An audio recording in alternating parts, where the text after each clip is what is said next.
نحمده ونصلي على رسوله الكريم أما بعد قال النبي صلى الله عليه وسلم لا ينبغي للمؤمن أن يذل نفسه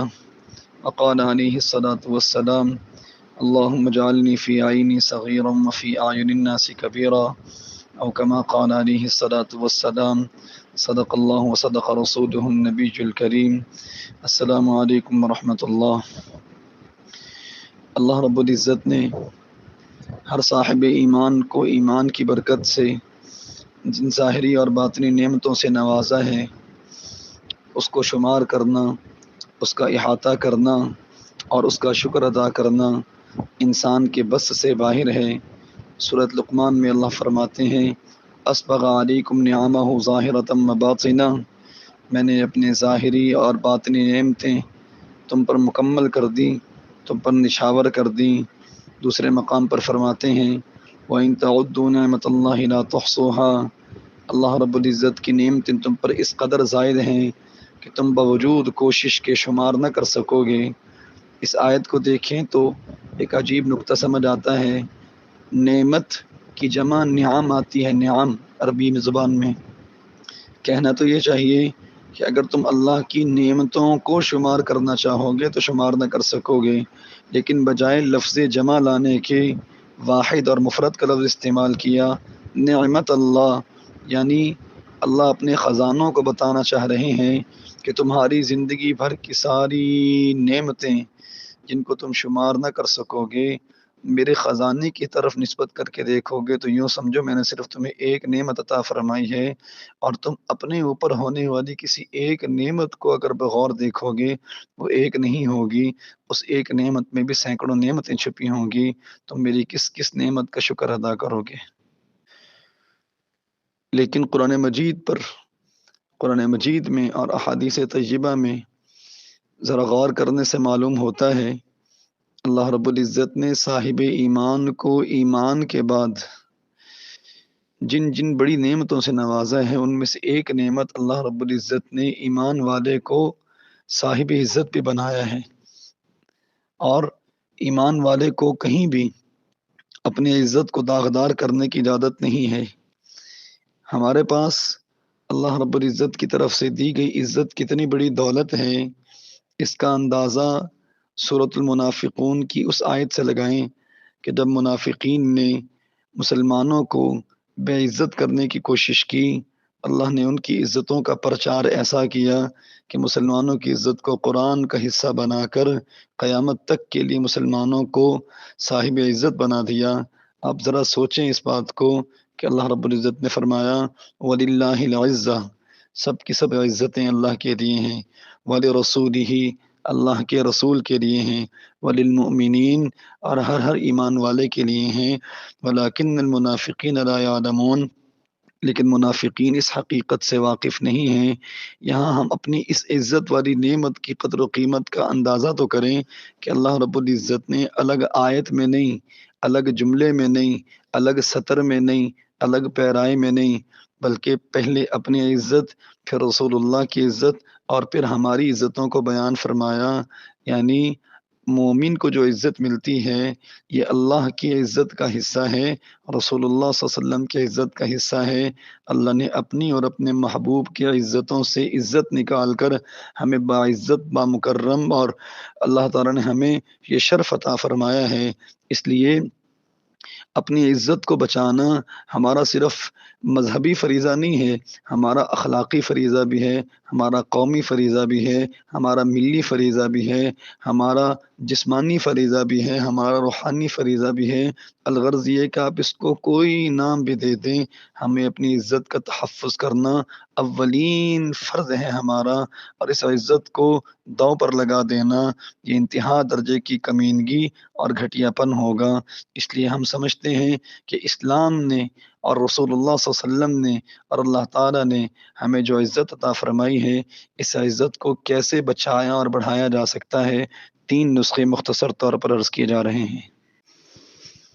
نمبر 1، آپ حضرات کے سامنے حدیث مبارکہ موجود ہے لا ينبغي للمؤمن ان يذل نفسه، رسول اللہ صلی اللہ علیہ وسلم نے ارشاد فرمایا کسی مومن کے لیے جائز نہیں ہے کہ اپنے آپ کو کسی ذلت کے مقام پر لے آئے۔ مومن کوئی ایسا کام کرے، مومن کوئی ایسا جملہ کہے، مومن کوئی ایسی سوچ سوچے جس کی بنیاد پر اسے ذلت کا سامنا کرنا پڑے، اختیار ہی نہیں ہے، کیونکہ عزت ہماری اپنی نہیں ہے، اللہ تعالیٰ کی عطا ہے، اللہ تعالیٰ کا تحفہ ہے۔ کسی عام دوست کے تحفے کی نقدری نہیں کیا کرتے تو اللہ رسول کے تحفے کی نقدری کیوں کرتے ہیں؟ کسی ایسی ذلت کی جگہ پر جانا جہاں ذلتیں ہمارا مقدر بن سکیں اجازت نہیں ہے، زبان سے کوئی ایسی ذلت آمیز بات کہنا اجازت نہیں ہے، اور کچھ ایسا سوچنا جس سے ہمارے ذہن اور ہمارا دل میں گندی سوچوں کی وجہ سے غلاظت سی آ جائے، ایسا سوچنا بھی جائز نہیں ہے۔ اس لیے کہ ہماری عزت کو داغدار کرنا در حقیقت اللہ کے اعزاز، رسول اللہ کے اعزاز کی نقدری کرنا ہے۔ اللہ تعالیٰ اس بات کو پسند نہیں فرماتے، رسول اللہ اس بات کو پسند نہیں فرماتے کہ کوئی مومن کہیں جا کر اپنی عزت کو داؤ پر لگا دے۔ اس لیے پہلا نسخہ یہ ہے، جہاں تک ممکن ہو سکے ہم خود کو گناہوں سے بچائیں، اپنے دل کے برتن کو بھی پاک رکھیں، اپنی زبان کے چمچ کو بھی پاک رکھیں، اپنے اعضائے ظاہرہ کو بھی پاک رکھیں، اپنے اعضائے باطنہ کو بھی پاک رکھیں۔ میرے عزیزان من، ہم نے بزرگوں سے سنا ہے کہ ایک انسان دیندار ہوتا ہے، دین میں بڑے اونچے پیمانے پر کام کر رہا ہوتا ہے، لیکن وہ گناہوں کی گندگی اور آلودگی سے بچنے کی ہمت اور کوشش نہیں کرتا، تو وہ بڑے نظر آنے والا دین کا کام بھی اس گندگی کی وجہ سے گندا ہو جاتا ہے۔ آپ بتائیے دودھ کتنا اجلا اور صاف شفاف ہوتا ہے، اگر وہ کسی گندے برتن میں ڈال دیا جائے میلا کچیلا ہو جاتا ہے۔ بڑے بڑے دینی کام، بڑے بڑے دینی کام، میدان جہاد میں شجاعت کا جوہر دکھانے والا مجاہد ہو، میدان تدریس میں درس و تدریس کے مشغلے میں مصروف رہنے والا عالم ہو، سخاوت کرنے والا سخی ہو، اور خانقاہوں کی زینت بننے والا صوفی ہو، بڑے اونچے اونچے کام کرنے والا ہو، کوئی بھی نیکی کرے گا آخر اس نیکی کا اثر آئے گا تو اس کے دل میں نا، لیکن اگر وہ اپنے دل کو گندا رکھے ہوئے ہے تو یہ جتنا بھی اعلیٰ قسم کا نور ہوگا دل کے برتن میں آ کر گندا ہو جائے گا، وہ قیمت نہیں مل سکے گی جو اوریجنل چیز کی ملتی ہے۔ بتائیے جو اوریجنل چیز ہو اس کی قیمت اور ہوتی ہے، اور جو گھٹیا چیز ہو جائے، پرانی ہو جائے، زنگ آلود ہو جائے، اس کی قیمت اور ہوتی ہے۔ اگر ہمارا دل گناہوں کی آلودگی سے وجہ سے گندا ہو چکا ہے تو اس وجہ سے یہ نور بھی آ کر زنگ آلود ہو جاتا ہے، اللہ کے ہاں اس کی قیمت کم ہو جاتی ہے یا بالکل ختم ہو جاتی ہے۔ اس لیے پہلی چیز یہ ہے کہ آپ اپنے آپ کو ہر وقت گناہوں سے بچانے کی کوشش کریں، اہل علم سے رابطے میں رہیں، اور کوشش کریں کہ ہم سے کوئی گناہ سرزد نہ ہونے پائے۔ نمبر دو، دوسروں کو دوسرے نمبر پر اپنی عزت بچانے اور بڑھانے کا نسخہ یہ ہے کہ ہم دوسروں کو عزت دینا شروع کریں، اپنی زبان کو دوسروں کے لیے پاک رکھیں، اپنی نگاہ کو دوسروں کے لیے پاک رکھیں، اپنی سوچوں کو دوسروں کے لیے پاک رکھیں، اپنے دل کو دوسروں کے لیے پاک رکھیں۔ اگر ہم نے اپنی نگاہوں سے کسی کو عزت نہ دی، ہم مت یہ سوچیں کہ ہمیں عزتیں ملیں گی۔ ہم نے اپنی زبان کو کسی کی غیبت، کسی کی بدگمانی سے اگر آلودہ کیا، مت سوچیں کہ لوگوں کی زبان پر ہمارے اچھے تذکرے ہوں گے۔ اگر ہم نے اپنے دل میں کسی کے لیے غلط سوچ رکھی، یہ خام خیالی ہوگی کہ ہمارے لیے کوئی اچھا سوچے گا، تو اپنی عزت بچانے کا ذریعہ یہ ہے کہ ہم دوسروں کی عزت کا تحفظ کریں۔ اپنی عزت بڑھانے کا نسخہ یہ ہے کہ ہم دوسروں کو عزت دینا شروع کریں۔ غیبت حرام ہے، بدگمانی حرام ہے، چغل خوری حرام ہے، بدنگاہی حرام ہے۔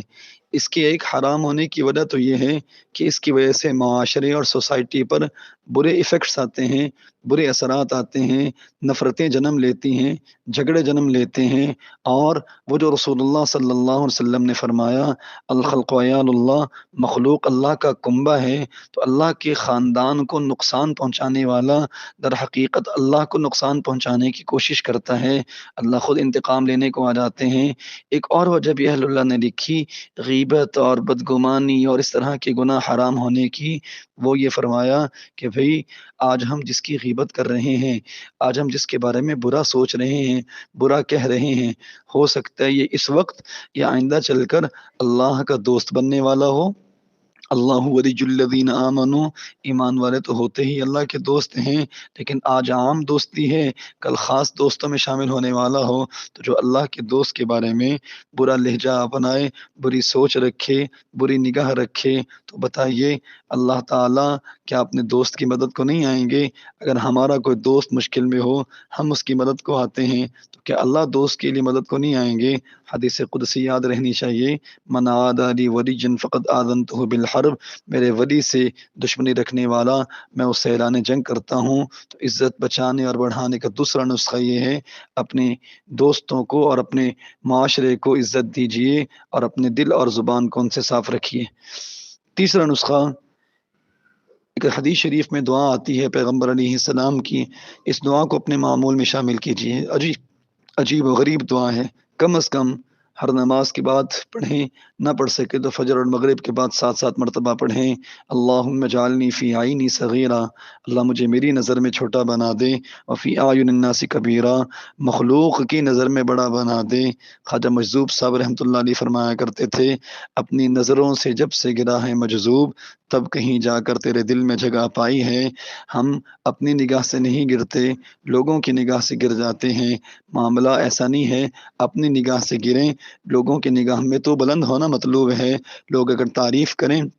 سچی تعریف، اس پر تو اللہ کا شکر ادا کرنا چاہیے۔ اس دعا کا معمول بنائیں، اللہم اجعلنی فی عینی صغیرہ وفی اعین الناس کبیرہ۔ اللہ تعالی ہمیں اپنی عزتیں بچانے کی اور ان عزتوں کو قائم رکھنے کی توفیق عطا فرمائے۔ والسلام ورحمۃ اللہ وبرکاتہ۔